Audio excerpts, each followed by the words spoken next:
The Radio Forest Podcast. Hi, Forrest.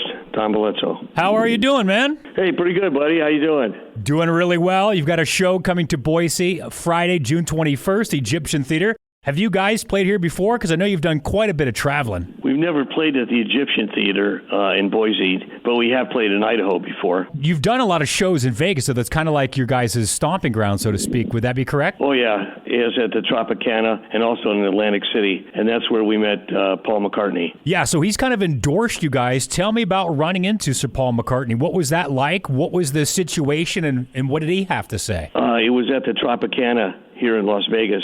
We were doing our show. I didn't even know he was out there. And then at the end, somebody came backstage and asked us if we wanted to meet Paul McCartney. And we thought it was a joke. And we said, yeah, sure. And then he actually came in with a couple of people with him. I guess they were like bodyguards. He started talking to us, and he said how much he enjoyed the show, and that he said we can use his name to endorse us wherever we play. He also gave me the name of his publicist. That was basically it. It wasn't real long chat, but it was very friendly, and we took a couple pictures with him, and then he left. I wonder how they got him to go to see a Beatles tribute show. Like, you figure like that'd be the last thing that he'd want to do on vacation in Vegas. I mean, that would be a tough sell, I think. Well, he has the production company named Cirque out of Canada. They have a few shows here in Las Vegas, and one of them was called The Love Show, which was about the Beatles anyway. So he was here for that show. Then I guess he saw that we were playing, and he came over. He was a very down-to-earth guy, very, very nice guy.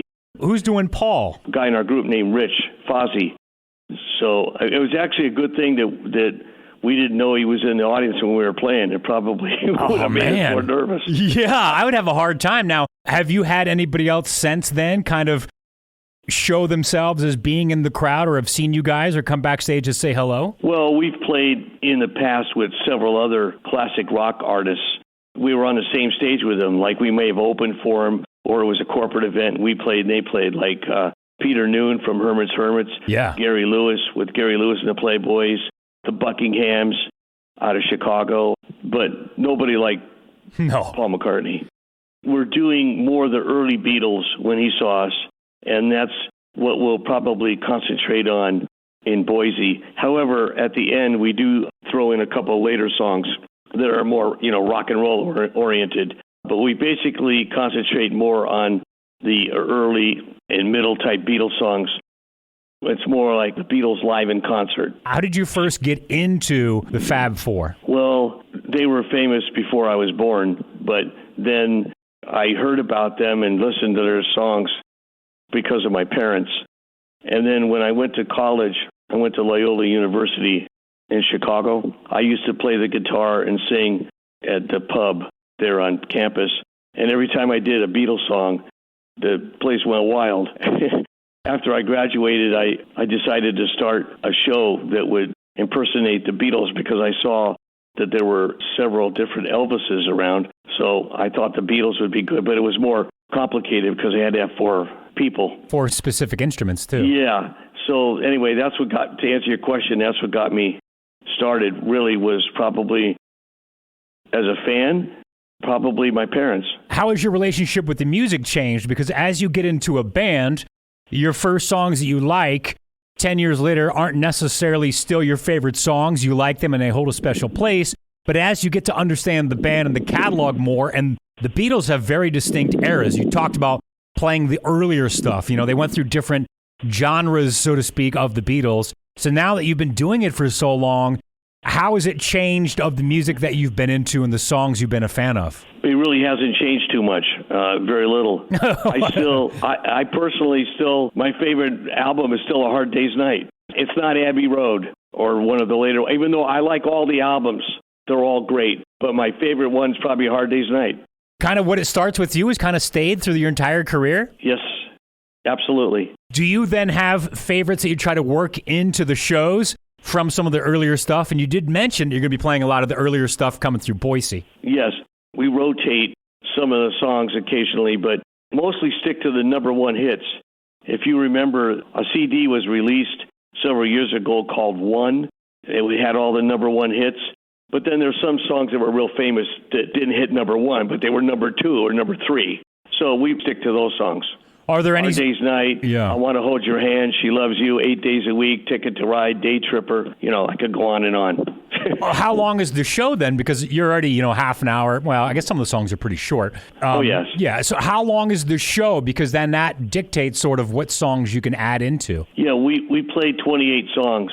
The show is probably, with a 15-minute intermission, less than 2 hours, probably about an hour and three-quarters. And we also have video and backdrops that go on behind us while we're playing. In Vegas, can you guys do more of a residency style setup and kind of get more involved? And you got to pare it down for the road trips, or is it one certain style and that's what is yesterday? Actually, on the road, we can do a little bit more because in Las Vegas, usually there's no break. They just want a straight 75 minutes or 90 at most, and then they want people to go out on the floor and gamble. On the road, we can make it a little bit longer. I'd say it's a little more relaxing on the road, to be honest. Where all have you taken the show? Have you guys gotten overseas? Oh, yes. We've been to Japan 7 times, Hong Kong, Singapore, and, of course, Canada, which isn't too far away, and Mexico.